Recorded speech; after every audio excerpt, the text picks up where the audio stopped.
ಒಂದು ವರ್ಷದ ಹಿಂದೆ ತಂದೆಯನ್ನು ಕಳೆದುಕೊಂಡ ಪುತ್ರಿಯೊಬ್ಬಳು ನ್ಯಾಯಕ್ಕಾಗಿ ನಡೆಸುತ್ತಿರುವ ಹೋರಾಟ ಮತ್ತೊಮ್ಮೆ ತೀವ್ರ ಸ್ವರೂಪ ಪಡೆದಿದ್ದು, ಆರೋಪಿಗಳಿಗೆ ಕಾನೂನಿನ ಭಯವೇ ಇಲ್ಲ ಎಂಬ ಗಂಭೀರ ಆರೋಪವನ್ನ ಮಾಡಿದ್ದಾರೆ. ನಗರದ ಪತ್ರಿಕಾ ಭವನದಲ್ಲಿ ಸೋಮವಾರ ನಡೆದ ಸುದ್ದಿಗೋಷ್ಠಿಯಲ್ಲಿ ಮಾತನಾಡಿದ ಪೂರ್ಣಿಮಾ ಕೋಳಂಬ್ಕರ್, ನನ್ನ ತಂದೆ ಸತೀಶ್ ಕೋಳಂಬ್ಕರ್ ಅವರನ್ನು ಒಂದು ವರ್ಷದ ಹಿಂದೆ ಕ್ರೂರವಾಗಿ ಕೊಲೆ ಮಾಡಲಾಗಿದೆ. ನನ್ನ ತಂದೆಗೆ ಆದಂತಹ ಪರಿಸ್ಥಿತಿ ಮತ್ಯಾರಿಗೂ ಆಗಬಾರದು. ಈ ಹಿನ್ನೆಲೆಯಲ್ಲಿ ಪೊಲೀಸರು ಕಠಿಣ ಕ್ರಮ ಕೈಗೊಳ್ಳಬೇಕು ಎಂದು ಆಗ್ರಹಿಸಿದರು. ತಂದೆಯ ಕೊಲೆ ಪ್ರಕರಣದ ನಂತರವೂ ಜಿಲ್ಲೆಯಲ್ಲಿ ಅಪರಾಧ ಘಟನೆಗಳು ನಿಲ್ಲದೆ ಮುಂದುವರೆದಿರುವುದನ್ನು ಉಲ್ಲೇಖಿಸಿದ ಅವರು, ಅಂಕೋಲಾದಲ್ಲಿ ಗೋಪಾಲಕೃಷ್ಣ ನಾಯಕ್ ಮೇಲೆ ಸಹ ಕೊಲೆ ಯತ್ನ ನಡೆದಿದೆ. ಆರೋಪಿಗಳಿಗೆ ಕಾನೂನಿನ ಭಯವೇ ಇಲ್ಲದಿರುವುದು ಇಂತಹ ಘಟನೆಗಳಿಗೆ ಕಾರಣ ಎಂದು ಆರೋಪಿಸಿದರು. ಪ್ರಕರಣದ ಪ್ರಮುಖ ಆರೋಪಿ ನಿತೇಶ್ ತಾಂಡೇಲ್ ಬಗ್ಗೆ ಗಂಭೀರ ಆರೋಪ ಮಾಡಿದ ಪೂರ್ಣಿಮಾ, ಜೈಲಿನಲ್ಲಿ ಆರೋಪಿಗೆ ರಾಜಾತಿಥ್ಯ ನೀಡಲಾಗುತ್ತಿದೆ, ಪ್ರತಿದಿನ ವಿಶೇಷ ಆಹಾರ ಒದಗಿಸಲಾಗುತ್ತಿದೆ. ಎರಡನೇ ಆರೋಪಿ ನಿತ್ಯಾನಂದ ಹರಿಕಂತ್ರ ಜೈಲಿಗೆ ಭೇಟಿ ನೀಡಿ ನನಗೆ ನಿರಂತರವಾಗಿ ಕೊಲೆ ಬೆದರಿಕೆ ಹಾಕುತ್ತಿದ್ದಾರೆ ಎಂದು ದೂರಿದರು. ತಂದೆಯ ಸಾವಿಗೆ ನ್ಯಾಯ ಕೇಳುತ್ತಿರುವ ನನಗೆ ನಿರಂತರ ಕಿರುಕುಳ ನೀಡಲಾಗುತ್ತಿದೆ. ನನ್ನನ್ನೇ ಕೊಂದರೂ ಪರವಾಗಿಲ್ಲ, ಆದರೆ ನ್ಯಾಯಕ್ಕಾಗಿ ಹೋರಾಟ ನಿಲ್ಲಿಸುವುದಿಲ್ಲ ಎಂದು ಭಾವುಕರಾದ ಅವರು ಆರೋಪಿಗೆ ಕಠಿಣ ಶಿಕ್ಷೆ ವಿಧಿಸಬೇಕೆಂದು ಒತ್ತಾಯಿಸಿದರು. ಇದೇ ವೇಳೆ ಆರೋಪಿ ನಿತೇಶ್ ತಾಂಡೇಲ್ಗೆ ಜೈಲಿನಲ್ಲಿ ಮೊಬೈಲ್ ಬಳಕೆ ಸೌಲಭ್ಯ ನೀಡಲಾಗುತ್ತಿದೆ ಎಂಬ ಆರೋಪವು ಕೇಳಿ ಬಂದಿದೆ. ಸ್ಥಳೀಯ ಕಾರವಾರ ಜೈಲಿನಲ್ಲಿ ಇಡುವ ಬದಲು ಅವರನ್ನು ಬಳ್ಳಾರಿ ಅಥವಾ ಬೇರೆ ಜೈಲಿಗೆ ವರ್ಗಾವಣೆ ಮಾಡಬೇಕು. ಈ ಬಗ್ಗೆ ನ್ಯಾಯಾಲಯಕ್ಕೂ ಮನವಿ ಸಲ್ಲಿಸಲಾಗುವುದು ಎಂದು ತಿಳಿಸಿದರು. ತಂದೆ ಇಲ್ಲದೆ ಮಕ್ಕಳು ಅನಾಥರಾಗಿದ್ದಾರೆ. ಅನಾವಶ್ಯಕವಾಗಿ ಜೀವ ಕಳೆದುಕೊಂಡ ನಮ್ಮ ಕುಟುಂಬಕ್ಕೆ ನ್ಯಾಯ ಸಿಗಬೇಕು. ಆರೋಪಿಗಳು ಹಾಗೂ ಅವರಿಗೆ ಬೆಂಬಲ ನೀಡುವವರ ವಿರುದ್ಧ ಕಾನೂನಿನ ಪ್ರಕಾರ ಕಠಿಣ ಕ್ರಮ ಕೈಗೊಳ್ಳಬೇಕು ಎಂದು ಅವರು ಮನವಿ ಮಾಡಿದರು.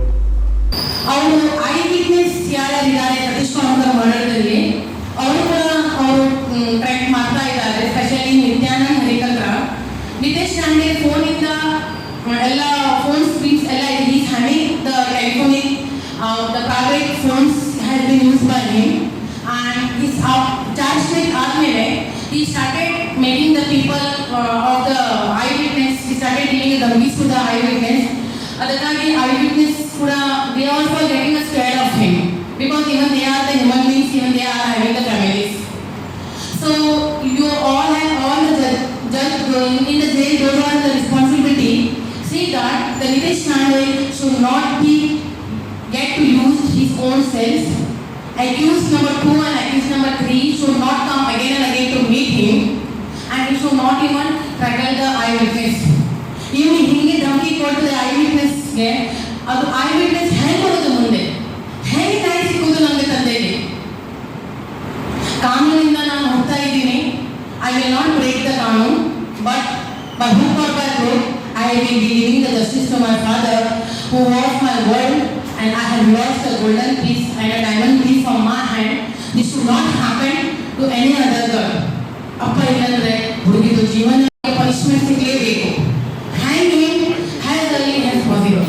ಅವನಿಗೆ ಹ್ಯಾಂಗಿಂಗ್ ಪನಿಷ್ಮೆಂಟ್ ಕೊಡಲೇಬೇಕು. ಯಾಕಂದ್ರೆ ಒಂದು ಅನ್ಮ್ಯಾರಿಡ್ ಹುಡುಗಿಗಿತ್ತು ಸತೀಶ್ ಕೋಳಂಬ್ಕರ್ಗೆ 19 years ಅಮ್ಮ ಇದ್ದಾಳೆ, 5 ಅಕ್ಕ ತಂಗಿ ಇದ್ರು, ಎಲ್ಲರೂ ಅನಾಥ ಆಗಿದ್ದಾರೆ. ಈಗ this should not happen again in Karwar. Once again I request the judge, please don't sanction his bail and reject the bail of Nityanand Harikantra and even Surendra Naik. If these people are out, surely the Karwar will get collapse.